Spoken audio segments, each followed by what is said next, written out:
Hello, everybody, and welcome back to the How to Renovate podcast.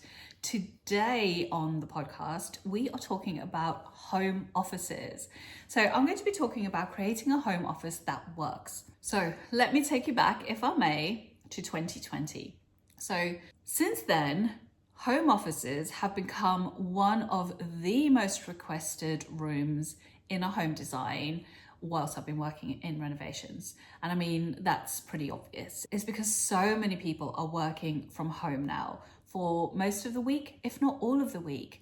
So they want their home offices to feel comfortable, to feel like a space they can concentrate in, to be a well-designed space because they're spending most of their week in there.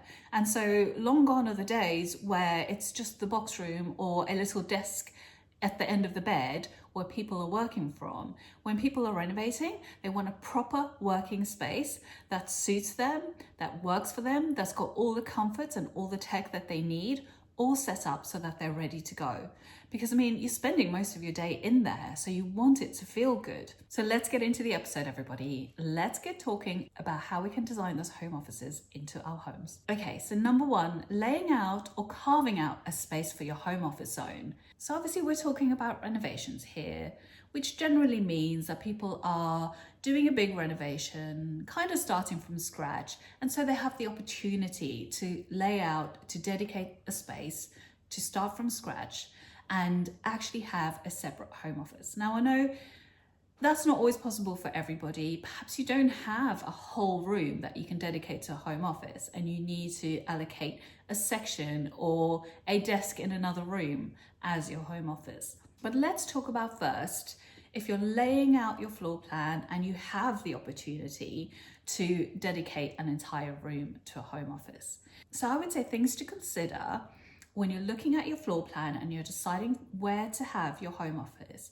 Think about really carefully what your work is and how you need to work and how you need your office to function for you.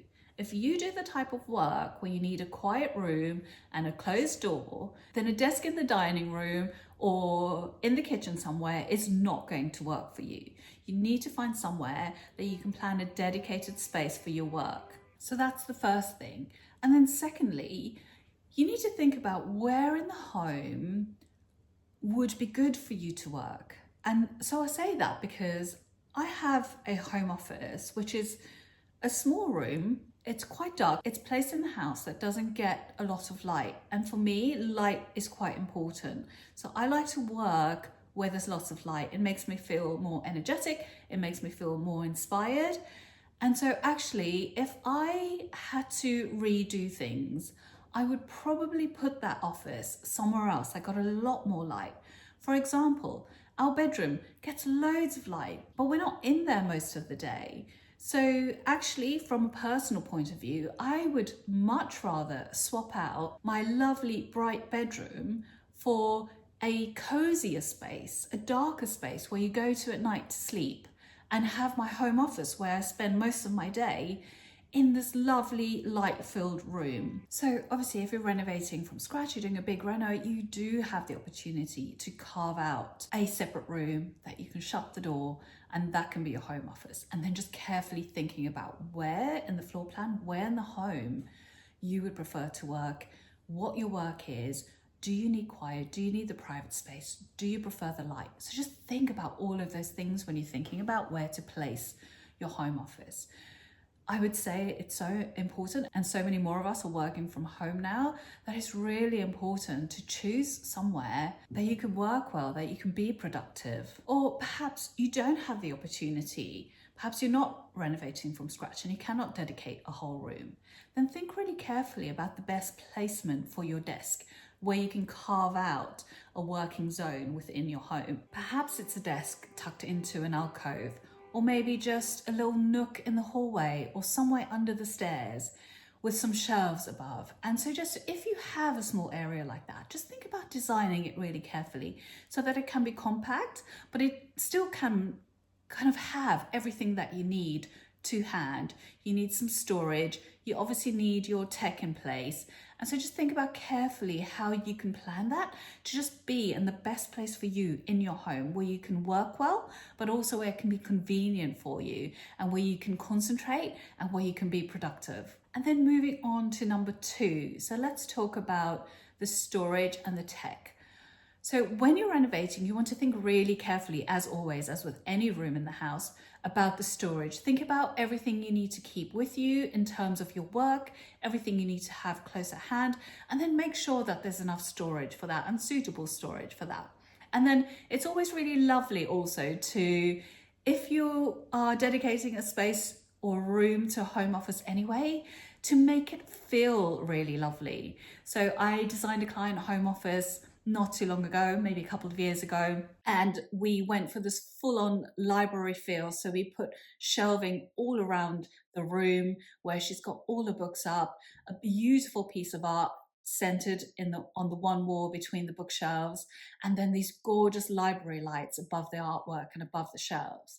And so just kind of going all in and making it feel like a proper grown-up workspace really gave her this lovely feeling of actually going to work, even though she was working in her own home, but then also having that feeling of, at the end of the day, leaving that room, shutting the door, and then actually being able to just literally close the door on that part of the day and then move on the rest of the day, the rest of the evening, which was relaxing and a totally different vibe. So I think if you have the opportunity to do that, that's such a lovely thing to do. Then also for the tech and the electrics, you want to make sure, especially if you're planning from reno stage, you want to make sure that you've got your Wi-Fi points and your plug sockets and all the electrics and everything that you need to connect. You've got them all set up in the right places in the zone where you are going to have your home office. And then number 3, soundproofing and shared spaces. Now, if you have the opportunity, again, if you're renovating from scratch, perhaps it's a good idea to think about soundproofing, perhaps some extra insulation in the walls, because if you're working from home and there are others working from home, or if you have children or other people are in the home, then it really would be a good investment to have those. If you need quiet for your work, if you need quiet for calls, if you do something like I did, you probably just heard my neighbour's car alarm was going off, and I've tried to pause recording and cut it out, but the sound has creeped in, and that just is the nature of working from home. And so I think if you can think about these things in advance before they become a major annoyance for you, if you have the opportunity of doing that from the start, then I would say think about all these things carefully, make your list about all the things you would absolutely love to have in your home office, and then also things like rugs, curtains, anything soft furnishing, even a bank of bookshelves filled with books. All of those things actually act as sound insulation or sound absorption. And so if you're finding your space a bit noisy, let's say even now, you could do these things. You could add a rug, you could add some curtains, something soft to absorb some of the sound. So there are things you can do, whether you're renovating from scratch and building a home office from scratch, or whether you're trying to adapt a space to suit your working from home, there's always something you can do to improve on it. And then number 4, the styling and what you want the space to feel like. Now, I find people have very different ideas of style for their home offices. Some want it to feel really relaxing. Some people love lighting a candle while they work. In fact, I love doing that. Especially if I'm working long hours or out of hours, let's say on the weekend or in the evenings, if I've got something I need to get done, I love making the experience a lot more enjoyable. I'll light a candle, I'll get some music on, and it just makes working feel a lot better. I find it's better for my creativity, but people have different working styles. So I think if you can kind of decorate and make your home office in a way that you love, then of course you'll want to spend more time in there. You'll be more productive, you'll get more work done, rather than it just being a chore, spending your time in your home office. And then a big thing now are Zoom backdrops. So you want whatever is behind you to look good. And so I find that's actually a big request from people now when I'm designing home offices. They want the desk always just used to be up against the wall or up against a window looking out. But now everyone's considering what is behind them as well, because we all spend a lot of our time on screens now, on Zoom calls, on recordings like I'm doing now, and you want the background to look good. You don't always want it to be kind of the washing hanging out to dry, or just, you know, the bed or a chair or something. You want something that looks good, something that you are looking at all the time when you're on calls as well, not only the people looking at you on the call. So you want it to be something that looks nice, that gives off a professional view, a professional atmosphere. And also for privacy, you don't want people to always look into your home. You could be on calls with various different people throughout the day, so you don't want them all kind of peering into your home, where you're working, and your personal life stacked behind you. So that's been a huge request recently in home offices for me. And a great little tip there, if you do have your home office in your bedroom, I always find seeing someone's bed in the background of their Zoom call, it just feels really personal. And I think sometimes there's an easy way to deal with that. You can get a folding screen, or perhaps you can curtain off with a beautiful velvet curtain or something, a section of the room.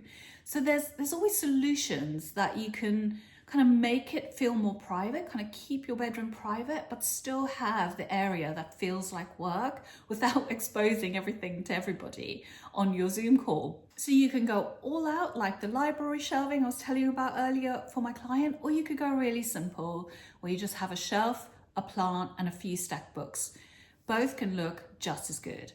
But I think do spend some time on it. Think about what people are seeing when you're on those calls, if that is part of your work, if you're having to do calls or appear on recordings a lot. I think that is actually quite an important thing. So that brings us to the end of the episode, everybody. I really hope that was helpful for you. I know so many of us are working from home now. So whether you're in a lovely spare room and you've got a whole home office to yourself, or whether you're tucked in a little corner in your bedroom and trying to hide the bed, then I hope that you've got some ideas from this episode today. You know, it's a big part of our lives. I think our home offices now deserve just as much attention as any other room would be planning or designing in the home, because I think more and more people will be working from home. And so we have to make those spaces work for us. Our environment from where we work and where we learn is so important as to how they make us feel. So spend the time, think about it. Don't just have your home office as an afterthought.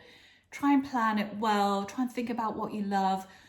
Think about what makes you feel most productive and most energized, and put it in there. And I will see you next week. I'll see you in the next episode, everybody. Bye for now. For more information on my 5-pillar process for successful renovation, you can go directly to southplacestudio.com/pillars, where you'll find an introduction to the process which covers each of the pillars and what they cover. We also have a number of other free renovation resources. Go now to southplacestudio.com/freebies. I have created some amazing freebies for you there. There is one on the process, like we just said. There is one on planning permission. There is one on kitchen design. There is another one on lighting planning. Go and check those out. There's so much free information there to help you with your renovation.